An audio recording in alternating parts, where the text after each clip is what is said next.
کئی لوگ کہہ رہے ہیں کہ جی بڑی آہستہ آہستہ مارچ جا رہی ہے. آہستہ تو مارچ نے جانا ہی تھا. جب ایک حملہ ہوا وزیر آباد میں اور سب کے سامنے ایک مجھے مارنے کا جو پوری سازش تھی، تو اس کی وجہ سے جو ہوا وہ تو مارچ نے آہستہ ہونا ہی تھا. اور میں یہ مارچ کا پہلے آپ ساری قوم کو بتا بھی دوں کہ یہ کیوں ہے، کہ اس کے اوپر بڑا پروپیگنڈا ہو رہا ہے کہ جس طرح پتہ نہیں کیا ہم ملک پہ ظلم کر رہے ہیں. اپنی قوم کو یاد کرانا چاہتا ہوں کہ میرے 3.5 سال میں 3 لانگ مارچز ہوئی، بلکہ ایک چوتھی ہوئی تھی جو کہ راستے میں رک گئی تھی. 4 ہوئی تھی لانگ مارچز. تو کیا وہ غیر جمہوری چیز تھی؟ پوری انہوں نے کوشش کی گورنمنٹ گرانے کی. مقصد چاروں کا ایک ہی تھا، این آر او لینا، یعنی میں عمران خان کو اتنا بلیک میل کریں کہ وہ ان کے کرپشن کیسز ختم کر دیں. تو یہ جو لانگ مارچ ہے یہ اس سے بالکل مختلف ہے. عمران خان کوئی اپنے کرپشن کیسز نہیں ختم کروانے کے لیے کر رہا. یہ ملک کے لیے بہت ضروری ہے کہ اس وقت ہم اپنا جمہوری حق، پرامن احتجاج ہمارا جمہوری حق ہے، ہم اس کو استعمال کرتے ہوئے ہم اس ملک کے اندر صاف اور شفاف الیکشنز کروائیں. میں ساری اپنی قوم کو کہنا چاہتا ہوں کہ 7 مہینے سے میں کہہ رہا ہوں کہ جو ایک یہ رجیم چینج سازش ہوئی، جو ہینڈلرز نے اور یہ سازشوں نے مل کے حکومت گرائی ہماری، میں یہ تب سے کہتا جا رہا ہوں کہ ان سے نہ سنبھالی جانی تھی، کیونکہ ان کا ماضی 30 سال سے تو یہ 2 خاندان ملک کے اوپر بیٹھے ہوئے ہیں. تو اگر انہوں نے کچھ کرنا تھا تو 30 سال پہلے کر لیتے. ان کے دور میں تو بنگلہ دیش بھی آگے نکل گیا، ہندوستان بھی ہمارے سے آگے نکل گیا.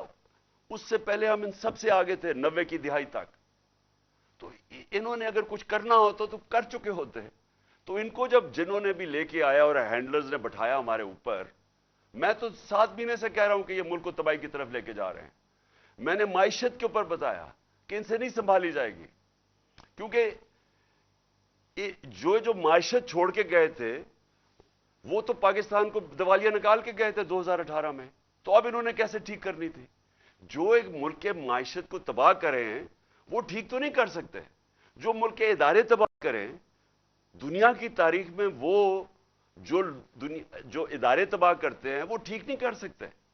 تو میں تو تب سے کہتا جا رہا تھا کہ ہم نے اتنی مشکلوں سے 17 سال کے بعد پاکستان کی جو معاشی ترقی تھی وہ 17 سال کے بعد بہترین چل رہی تھی.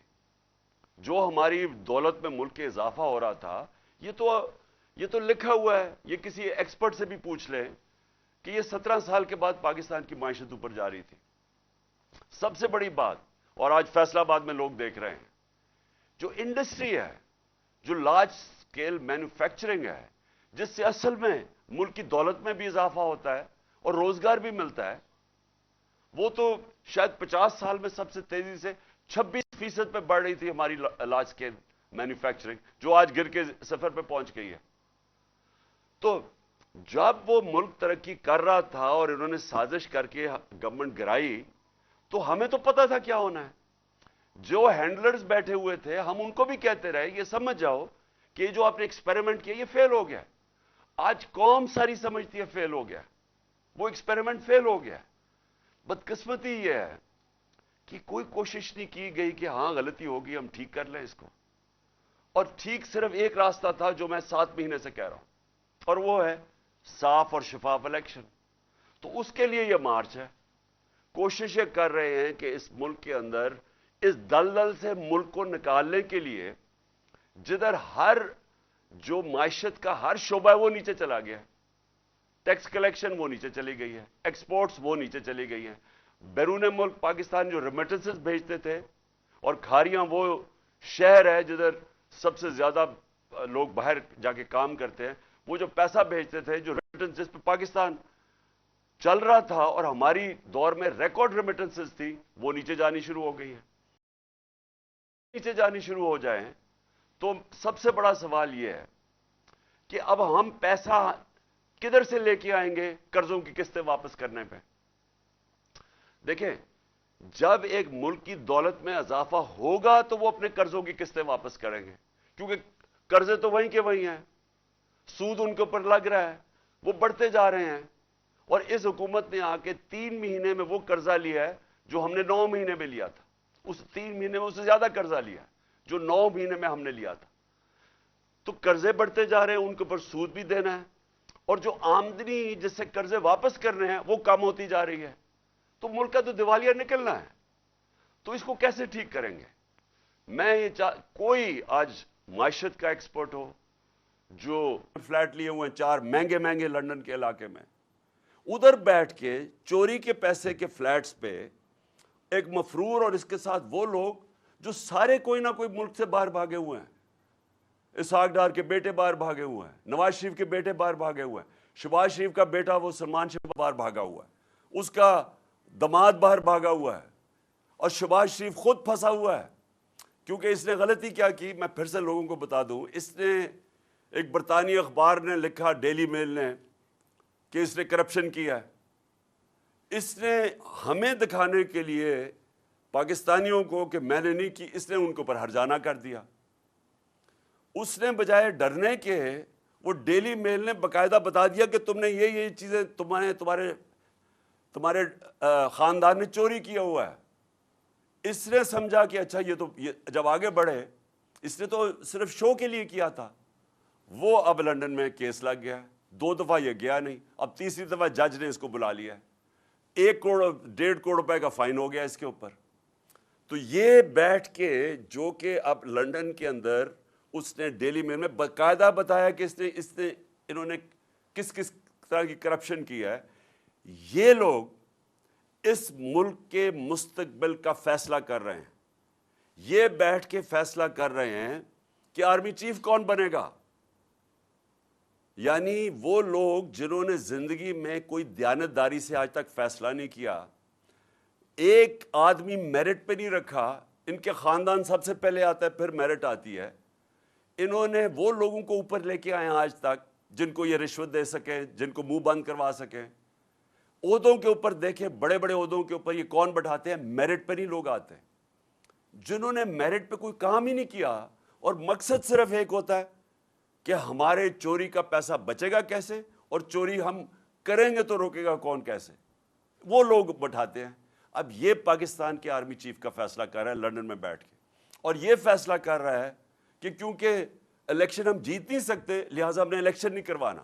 بھاڑ میں جائے پاکستان, ملک کی معیشت نیچے جائے, جو بھی ملک ہو جائے, ان کو کوئی فرق نہیں ہے کیونکہ لندن میں بیٹھا ہوا ہے, پیسے اس کے لندن میں ہیں, جب مشکل پڑتی ہے لندن بھاگ جاتا ہے, ساری فیملی لندن بھاگ جاتی ہے. ان کے لیے سب سے بڑا عذاب ہوتا ہے کہ ہمیں ECL پہ ڈال دیا. میں ان کو کہتا ہوں کہ مجھے ECL پہ ڈالو. مجھے کیوں نہیں ECL پہ ڈال؟ کیونکہ میں نے باہر جانا ہی نہیں ہے, میرے باہر پراپرٹیز نہیں ہے, میری کوئی باہر بینک اکاؤنٹس نہیں ہے, مجھے کیا فرق پڑتا ہے ECL میں ڈال.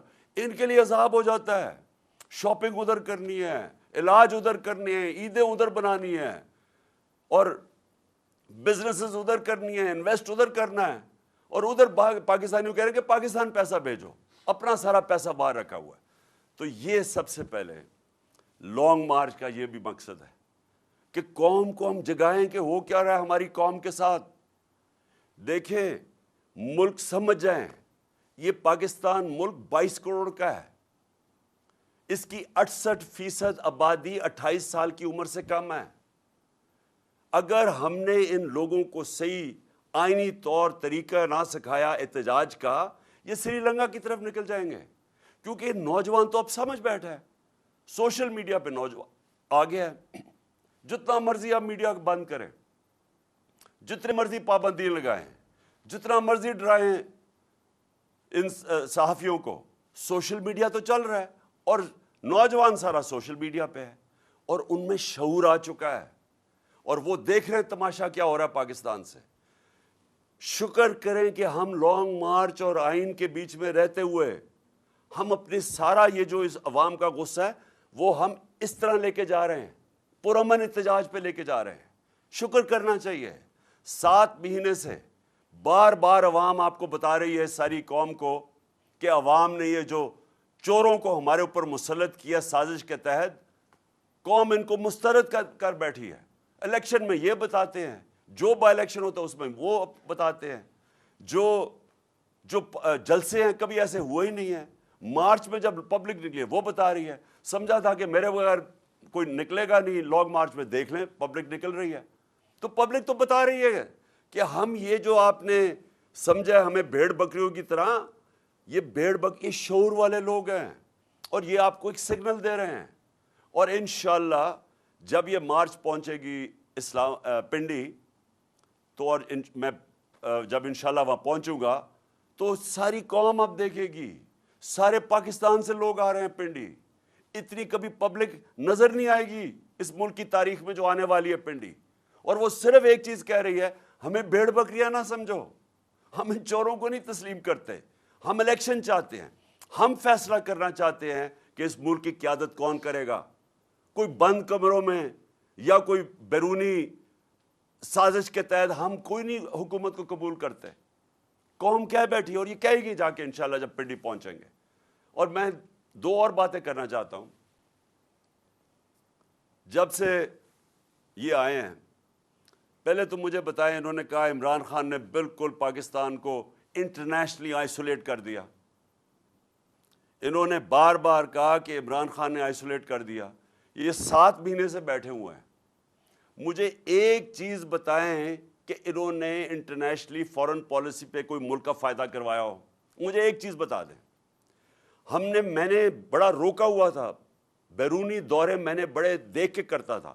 میں کسی بیرونی دورے پہ نہیں جاتا تھا جب تک میرے ملک کو فائدہ نہ ہو. میرے بچے انگلینڈ میں تھے, 3.5 سال میں 2 دفعہ مجھے دعوت ملی انگلینڈ جانے کے لیے. لیکن میں نے فیصلہ کیا کہ ان دوروں سے میرے ملک کو فائدہ نہیں ہے, میں نہیں گیا. نواز شریف 24 دفعہ نجی دورے کیے اس نے پرائم منسٹر ہوتے ہوئے برطانیہ کے. زرداری 50 دفعہ نجی پرائیویٹ دورے کیے اس نے دبئی کے. میں نے تو کوئی نہیں کیا. اور میں یہ پوچھنا چاہتا ہوں کہ انہوں نے 7 مہینے میں ان کی کیبنٹ, ان کے پارلیمنٹیرینز نے 3 گنا زیادہ دورے کیے جو ہم نے 3.5 سال میں نہیں کیا. پیسہ انہوں نے خرچ کیا, مہنگے مہنگے ہوٹلوں میں یہ ٹھہرے. یہ ابھی چائنا گیا تو 777 بوئنگ وہ لے کے چلا گیا, جس طرح پاکستان میں تیل کی نہریں بہہ رہی ہیں. کیا انہوں نے اچیو کیا؟ کوئی مجھے بتائیں کہ پاکستان کو کوئی فائدہ ہوا اس سے. بتائیں کہ کوئی ہمارے ریلیشن شپ بہتر ہوئی. بلکہ میں آج آپ کو کہہ رہا ہوں, پاکستان کا وقار دنیا میں نیچے گیا. ہمارے دور میں ہم نے اسلاموفوبیا, جو دنیا کے اندر اسلام کے خلاف جو ایک پوری مہم ہے, ہم نے اٹھائی تھی, پاکستان نے اٹھائی تھی. یونائٹڈ نیشنز میں, OIC کے اندر دنیا اکنالج کرتی تھی, مسلمان دنیا کے, پاکستان ایک کھڑا ہوا اس کے لیے. ہم نے, میرا سارا جو ہماری باقی ملک سے تعلقات تھے, وہ یہ نہیں کہ میں کسی سے کوئی لڑائی کرنا چاہتا تھا, میں خوددار پالیسی چاہتا تھا, آزاد فورن پالیسی چاہتا تھا. میں وہ فورن پالیسی کے اوپر کام کر رہا تھا جس سے جو پاکستانیوں کے مفادات کے لیے ہو. میں کوئی کسی کے سامنے کوئی جھک کے اور پیر پکڑ کے میں وہ فورن پالیسی نہیں چاہتا. میں خوددار فورن پالیسی چاہتا. ہم امریکہ سے چاہتے ہیں وہ فورن پالیسی جس طرح ہندوستان کی ہے. ہندوستان کے امریکہ سے تعلقات ہیں, لیکن بڑی خودداری ہے ان کے اندر. وہ اپنے لوگوں کے مفادات کے لیے کھڑے ہوتے ہیں. ہمیں وہ جس طرح ماضی میں وار آن ٹیرر میں کسی کی غلامی کبھی نہیں قبول کر سکتا. پاکستان اس لیے نہیں بنا تھا. تو خوددار فورن پالیسی کو اگر یہ کہہ رہے ہیں کہ جی ہمیں دنیا میں آئسولیٹ کیا, تو تم نے جوتے پالش کر کے کیا کیا اب تک؟ بتائیں, آپ نے لوگوں کے جوتے پالش کیے ہیں, سب کے سامنے گر جاتے ہیں, ایسے کھڑے ہوتے ہیں ہاتھ باندھ کے کہ جی میں مانگنے نہیں آیا, میں مجبور ہوں. کتنے پیسے آ گئے ہیں, کتنا فائدہ ہو گیا پاکستان کو. اور پھر فورن پالیسی کے علاوہ مجھے یہ بتائیں کہ آج جدھر ہمارا ملک کھڑا ہے, میں ان سب سے آج پوچھتا ہوں, جدھر آج پاکستان کھڑا ہے, کیا کسی کے پاس راستہ ہے کہ جو ہمارا ملک معاشی طور پہ نیچے جا رہا ہے؟ کسی کے پاس کوئی راستہ ہے؟ ان ساروں کیبنٹ سے پوچھ لیں, ان کے لوگوں سے, کہ کسی کے پاس کوئی راستہ ہے کہ یہ جو تیزی سے نیچے جا رہا ہے ہمارا ملک, اس کو بچا سکتا ہے؟ ہمارے جو بزنس کمیونٹی ہے, 88% بزنس مین نے کہا ہے کہ ہمیں پاکستان غلط راستے پہ جا رہا ہے. یعنی بزنس کمیونٹی کا ان کا کوئی ان کے اعتماد نہیں ہے حکومت کے اوپر. یہی فیصل آباد تھا. جب ہم آئے تھے 2018 میں فیصل آباد کے, آج اگر لوگ دیکھ رہے ہوں تو فیصل آباد کے اندر جو ٹیکسٹائل انڈسٹری تھی وہ اپنی مشینیں بیچ رہے تھے, ٹیکسٹائل انڈسٹری کو ریل اسٹیٹ میں کنورٹ کر رہے تھے. ہمارے یہ آج سے 7-8 مہینے پہلے فیصل آباد کے لوگوں سے پوچھے, مجھے جو ٹیکسٹائل کے کارخانے کے جو مالک تھے مجھے کہتے ہیں ہمیں مزدور نہیں مل رہا ہے ٹیکسٹائل انڈسٹری کے لیے. جو ٹیکسٹائل کی سیلز ہوئی پاکستان کی تاریخ کے ریکارڈ ٹوٹ گئے تھے. اور پھر سے جو لارج اسکیل مینوفیکچرنگ 26% پہ بڑھ رہی تھی. اور آج وہ ذرا فیصل آباد سے پوچھے کہ لوگوں کے کیا حالات ہیں, آج مزدوروں سے پوچھیں کہ روزگار کتنا مل رہا ہے, آج لوگوں سے پوچھ تو کون سی قیامت آ گئی 7 مہینے میں کہ سارا کچھ نیچے چلا گیا. مہنگائی پاکستان کی 50 سال میں سب سے زیادہ مہنگائی ہوئی ہے. تیل تو آج سستا ہے, ہمارے دور میں تو مہنگائی تیل کی وجہ سے تھی, بیرون ملک میں تیل کی قیمت اوپر گئی. تو آج مہنگائی کی کیا وجہ ہے؟ ہمارے دور سے تو زیادہ سستا ہے آج تیل. ہر چیز جو مہنگی ہوئی ہے کون ہے اس کا ذمہ دار؟ اور سوال میرا یہ ہے کہ اب یہ کیا کریں گے اسے نکالنے کے لیے؟ مہنگائی بھی بڑھ گئی, بے روزگاری بھی بڑھ گئی. اس ملک کے اندر جو کہ روزگار دینے کے لیے جو انڈسٹری ہے اس کے اندر بھی انویسٹمنٹ نہیں ہو رہی, وہ بھی لوگ پیچھے ہٹ گئے ہیں. بزنس مین کہہ رہے ہیں کہ ہمارے پاس کانفیڈنس, اعتماد ہی نہیں ہے, انویسٹ کیوں کریں اور کیوں انویسٹ کریں, کسی کو پتہ ہی نہیں حکومت کتنی دیر چلے گی. اور وہ پوچھیں کہ جو باہر سے اوورسیز پاکستانی جو ہمیں پیسہ بھیجتے تھے وہ کم ہونی شروع ہو گئی ہیں. تو ایک طرف قرضے بڑھتے جا رہے ہیں, دوسری طرف آمدنی کم ہو رہی ہے. تو ساروں سے میں پوچھتا ہوں اس کا کیا حل ہے؟ اس کا ایک حل ہے, صاف اور شفاف الیکشن. اور میں آج اس لیے یہ مارچ والوں کو کہہ رہا ہوں کہ یہ جو جہاد کر رہے ہیں وہ اس لیے کر رہے ہیں کہ اس ملک میں الیکشن ہوں گے تو سیاسی طور پہ استحکام آئے گا, سیاسی استحکام آئے گا تو معاشی استحکام آئے گا, اور تب یہ ملک کی جو معیشت ہے وہ اٹھ سکتی ہے. اور جتنی دیر یہ کھینچتے جا رہے ہیں, الیکشن نہیں کروا رہے ہیں, کیونکہ وہ جو لندن میں بیٹھا ہوا مجرم ہے وہ ڈرا ہوا الیکشن سے, اور وہ اپنے آپ کو بچانے کے لیے وہ ملک کو داؤ پہ لگا رہا ہے, ہمارے مستقبل کو داؤ پہ لگا رہا ہے. اور یہ وقت ہے کہ ہم ساری قوم کو میں کہہ رہا ہوں کہ اس میں شرکت کریں. دیکھیں, الیکشن صاف اور شفاف الیکشن ہمیں چاہیے اور ہمیں انصاف چاہیے. اور میں آخر میں اپنی عدلیہ سے پوچھنا چاہتا ہوں کہ ساری قوم آج آپ کی طرف دیکھ رہی ہے. میں اپنے ریسپیکٹڈ آنریبل چیف جسٹس سے کہنا چاہتا ہوں کہ قوم آج آپ کی طرف دیکھ رہی ہے. ابھی ساری قوم نے یہی دیکھا کہ انہوں نے پاکستان کا پرائم منسٹر نہیں دیکھا شہباز شریف. عدالت نے کہا پیش ہو, 8 دسمبر کو کہا کہ آگے عدالت میں پیش ہو. اس لیے وہ ملک آگے نکل جاتے ہیں, کوئی قانون سے اوپر نہیں ہے. یہاں اسی شہباز شریف کو سزا ہونے والی تھی. وہ جو FIA کا کیس تھا مقصود چپڑاسی والا 16 ارب کا, اس کو سزا ہونے والی تھی, وہاں سے بھی بچ گیا. سارے گواہ بھی مارے گئے, 4 گواہ مارے گئے, 1 انویسٹیگیٹر مارا گیا, کسی نے نہیں پوچھا. اس کے بعد جو بھی پاکستان کے اندر اب ہم دیکھ رہے ہیں, لوگ سوال پوچھ رہے ہیں کہ ارشد شریف کا, کہ دیکھیں ارشد شریف لوگوں کے دلوں میں بیٹھ گیا جا کے, کیونکہ ساری قوم کو پتہ ہے کہ اس کو پوری طرح اس کے خلاف ہر قسم کی کارروائی کی گئی. ساری قوم نے دیکھا کہ وہ اپنے موقف پہ کھڑا رہا, وہ بار بار سچ, جو انویسٹیگیٹو جرنلسٹ ہے جس کا کام ہے رائے حق پہ کھڑا ہونا, وہ اپنے موقف پہ کھڑا رہا, اور بار بار دھمکیاں ملتی گئیں. ساری صحافی برادری کو پتہ ہے کہ اس کی جان خطرے میں تھی, اس کے باوجود وہ کھڑا رہا. آخر میں ملک سے باہر گیا, اور جو اس کو قتل کیا گیا ملک سے باہر, ساری قوم کو تو اعتماد ہی اب کسی کے اوپر نہیں رہ گیا. اس گورنمنٹ کے اوپر اعتماد رہے گا جس کو وہ بے نقاب کر رہا تھا, یا اسٹیبلشمنٹ کے اوپر جو وہ بات تنقید کر رہا تھا, وہ تو نہیں انصاف دے سکتے. تو اس لیے چیف جسٹس صاحب, آپ کو ارشد شریف کو انصاف دینا پڑے گا. آپ کو سواتی کو انصاف دینا پڑے گا. جو اعظم سواتی سے ہوا، ایک تو اس عمر کے آدمی کو ننگا کر کے تشدد کرنا، اس کو اس کے پوتے اور پوتیوں کے سامنے مارنا، اور اس کے بعد جو ویڈیو نکالی اور اس کی بیوی کو جو تہجد گزار. یہ اس کے بعد اگر اس ملک کے اندر ایک سینیٹر کو اس سے اتنا ظلم ہو اور انصاف نہ مل سکے، تو اس سارے عوام تو پہلے ہی سمجھتی ہے کہ اس طاقتور کے لیے ایک قانون اور دوسرے کے لیے کمزور کے لیے دوسرا. تو یہ انتہا ہو جائے گی. اور اس لیے ہم چاہتے ہیں کہ اب ہماری عدالتیں اپنے آپ کو ایک اسرٹ کریں. Prime minister Pakistan, ex prime minister, سب سے بڑی پارٹی کا سربراہ، میں ایف آئی آر نہیں کٹوا سکتا. میرا حق ہے کہ میں فرسٹ انفارمیشن رپورٹ میں دوں، اس کے بعد انویسٹیگیشن ہو، اور وہ بھی آپ کے نیچے، اور پھر فیصلہ کریں کہ ہاں جو میں نے 3 نام لیے ہیں وہ ٹھیک ہے یا غلط ہے. لیکن میں ایف آئی آر نہیں لکھوا سکتا. اس سے زیادہ بڑا ظلم کیا ہو سکتا ہے؟